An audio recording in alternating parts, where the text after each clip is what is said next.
थारैनो बर' समाजाव मा जामारदों? हाबा जाखानाय आइजोआ गुबुन हौवाजों खारनाया सानफा एफा बारायबोगासिनो दं।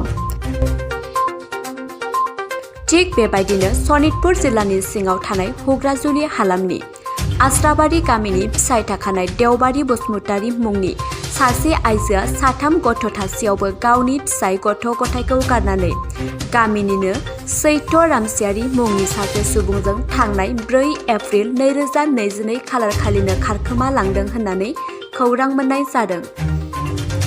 गामिनि सुबुंफोरा फोरमायनाय बादिब्ला सैथ' रामसियारिया बेनि सिगांबो 4 आइजोखौ लानानै थांखांबाय। बेनिखायनो सावगारियाव नुनाय सैथ' रामसियारि आरो देवबारि बसुमतारीखौ बहाबाफोर नुयोब्ला हमनानै दोननो आरो